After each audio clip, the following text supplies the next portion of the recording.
দূর দূরান্ত হতে আগত আমার গৌর ভক্তমণ্ডলী এবং বিশ্বজননের অংশ সম্ভূতা আমার মাতৃমণ্ডলী,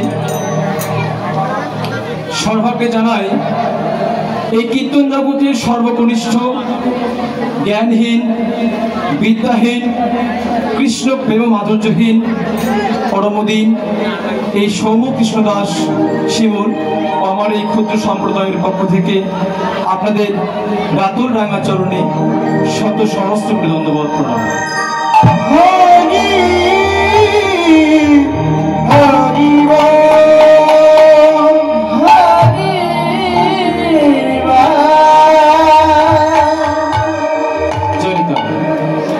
অন্ধকার এই মহতী অনুষ্ঠান, সাধুগুরু বৈষ্ণবের আগমন, অন্ধকার এই মহতী অনুষ্ঠানে এই কীর্তন কি রতন, এই কীর্তন কি বস্তু, এই রতন বস্তু সম্পর্কে আমার কোনো জ্ঞান, কোনো বিদ্যা, কোনো ভাষা, কোনো আচরণ এখন পর্যন্ত আমি শিখে উঠতে পারিনি।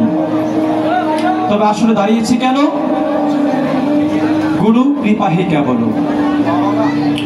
গুরু কৃপা করে যতটুকু বলাবেন ততটুকু আমি আপনাদের মাঝে পরিবেশন করার চেষ্টা করব মাত্র।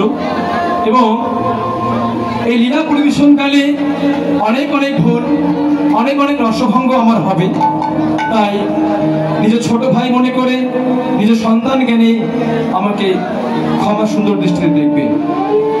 জয় নিতাই। বাবা শাস্ত্রে বললেন যে অনন্ত কৃষ্ণ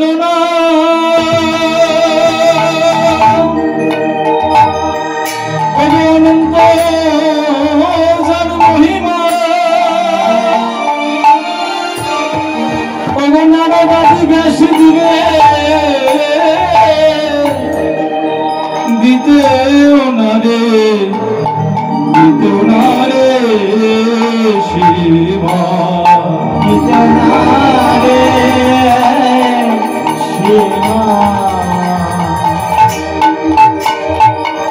তাই আপনারা জানেন যে মহামহামণি ব্যাসদেব, যে ব্যাসদেব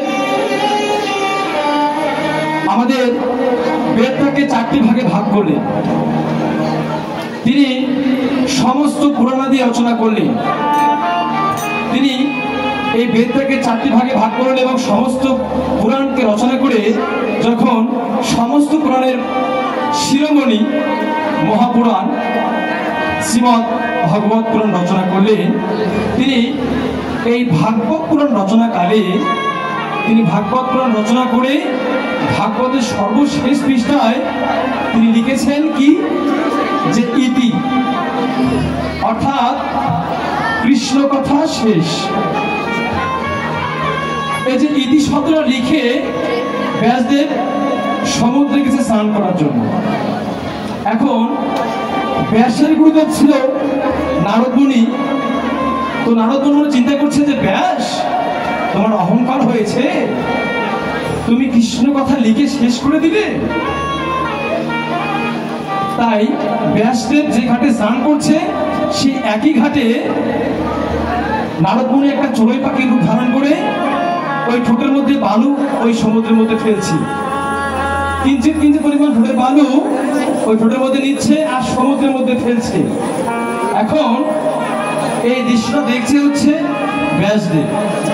তো ব্যাসদেব পশু পাখির কথা বুঝতে পারত। তখন ব্যাসদেব ওই চড়ুই পাখি দেখে বলছেন যে চড়ুই,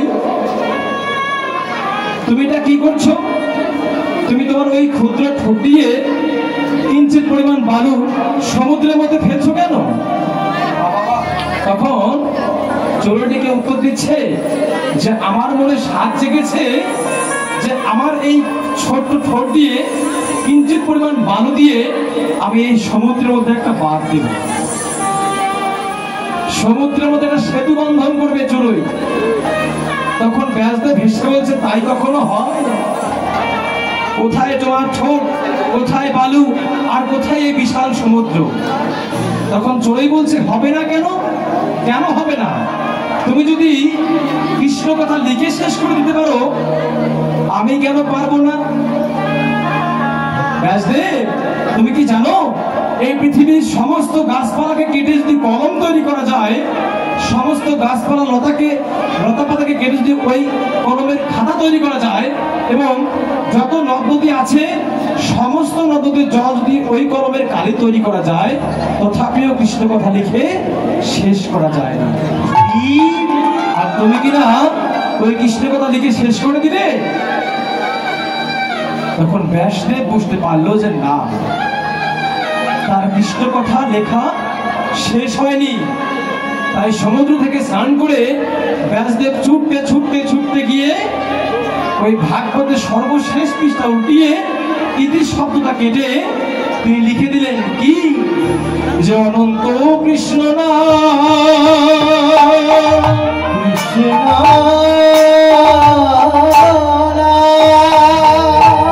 অনন্ত জন মহিমা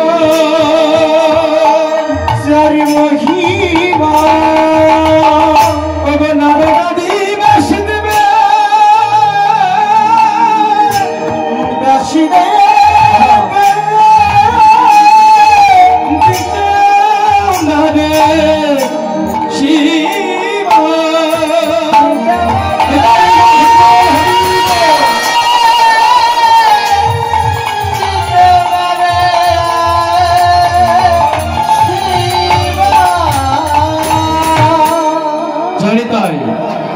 দেখুন বাবা, কোথায় ব্যাসদেব, মহামহামুনি নারদ, ব্রহ্মা, তারা পর্যন্ত এই কৃষ্ণ কথা লিখে বর্ণনা করে শেষ করতে পারেনি। আমি তো আপনাদের ছোট ভাই সমতুল্য, সন্তান সমতুল্য, কিঞ্চিত কিঞ্চিত ভুল অবশ্যই হবে। নিজের সন্তান, নিজের ছোট ভাই মনে করে ক্ষমাসুন্দর দৃষ্টি দেখবেন এবং আপনাদের রাতুর রাঙা চরণ ধরি আমার মস্তকে দেবেন। কেননা জগতে কৃষ্ণ কৃপা জগৎময়, ভগবানের কৃপা পুরা জগৎময়, কিন্তু গুরুজনের কৃপা, মহৎজনের কৃপা কোনো কোনো ভাগ্যবান ভাগ্যবতীর হয়। আপনারা সাধুগণ, আপনারা মহৎগণ, আপনারা যদি কিঞ্চিত পরিমাণ চরণ ধরে আপনাকে আমার মস্তকে দিয়ে যদি আপনারা আমাকে দিয়ে বলিয়ে নিতে পারেন, বলছে মোর মুখে বক্তা তুমি, তুমি মোর শ্রোতা। আপনারা কৃপা করে যতটুকু আমাকে বলিয়ে নিতে পারবেন ততটুকু আমি বলতে পারবো, এর মধ্যে নয়। আমাদের গীতব্য বিষয় হচ্ছে এর আগে পরিবেশন শুনলেন ভগবান শ্রীকৃষ্ণের উত্তরাগস্ত লীলা। এবারে অষ্টকালীন লীলা কীর্তনের ধারা অনুযায়ী এখন যে পালাটা আমাদের পরিবেশনের বিষয়, ভগবান শ্রীকৃষ্ণের রূপের বর্ণনা এবং রূপের অনুরাগ, তৎসঙ্গে অভিসার অনুরাগ। সর্বপ্রথম আমরা নবদ্বীপের ভাব আস্বাদন করব, তারপরে বৃন্দাবনের। অর্থাৎ দেখুন, এখানে একটা জানার বিষয়, পদাবলীর ভাষায় এখানে বলছে একটা গৌর চন্দ্র, একটা হচ্ছে গৌর চন্দ্রিকা। হ্যাঁ, পদাবলী কীর্তন পালা শুরু করতে গেলে আমরা প্রথমে নবদ্বীপের ভাবে হয় গৌরচন্দ্র আস্বাদন করি, নয়তোবা গৌরচন্দ্রিকা আস্বাদন করি। তাহলে জানার বিষয় হচ্ছে যে কখন গৌরচন্দ্র গাবো আর কখন বা গৌরচন্দ্রিকা গাবো।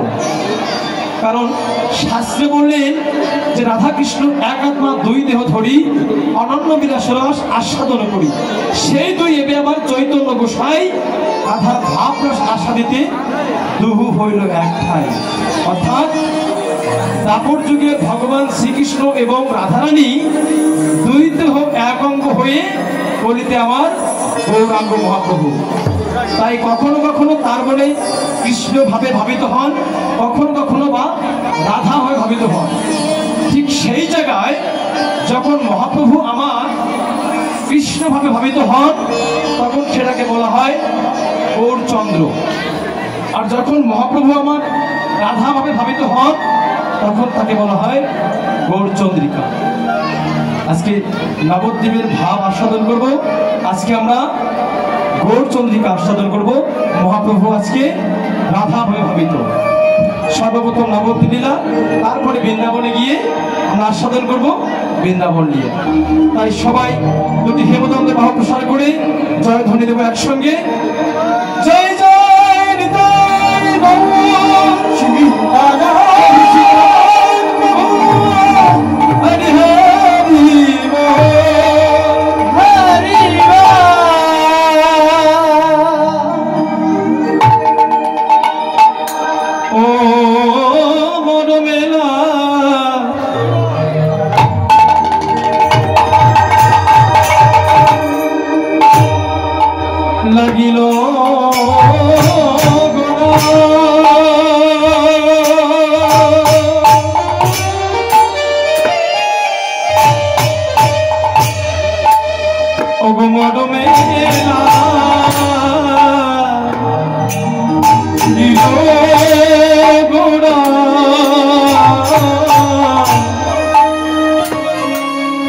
যায়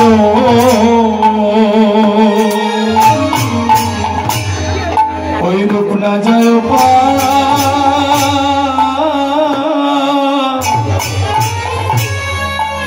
পাশরা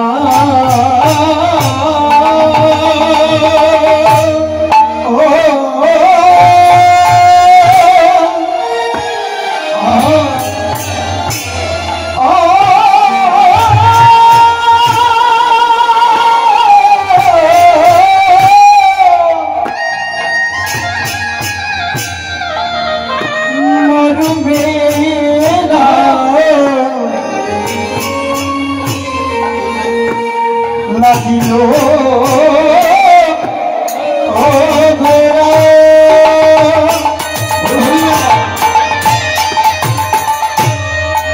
মরমিলা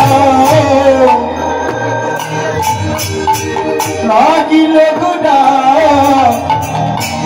না যাইও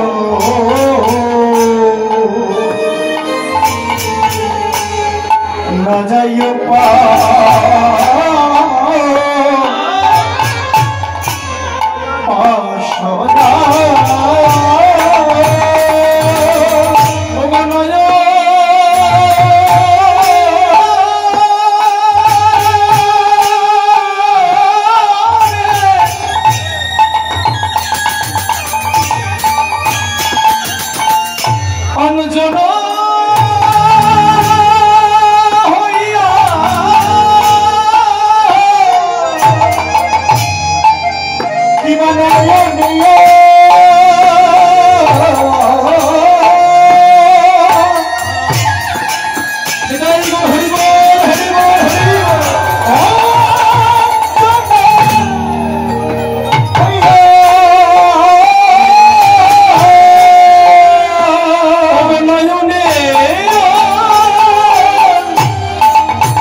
লাগিয়াছে পাড়া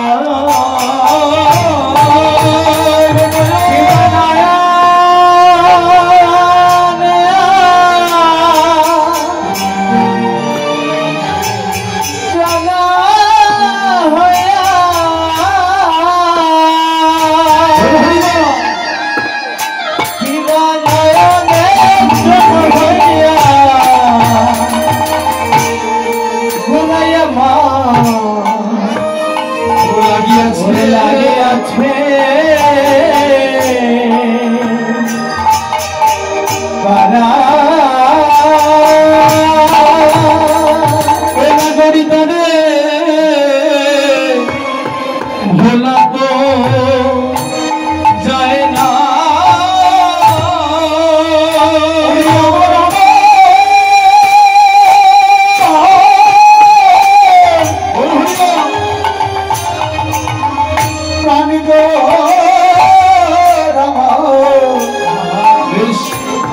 ভোলা তো চাই না করে আমি ভুলিলে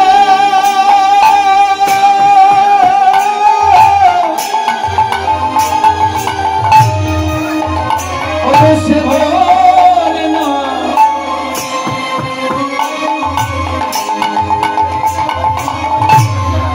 ভোলা তো চাই না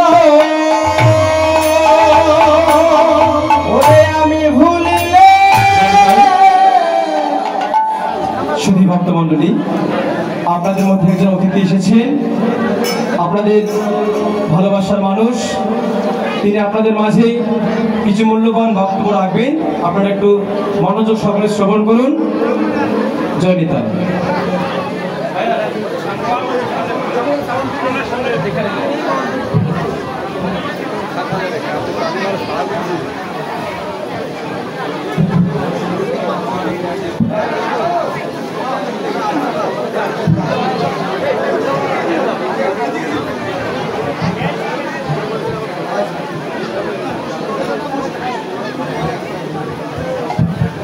নমস্কার, প্রণাম। সুন্দর নাম চলছিল, এই সময় আপনাদেরকে বিরক্ত করাইলাম। কি মন খারাপ নাকি সবার? আমার কিন্তু মন খারাপ হয়নি।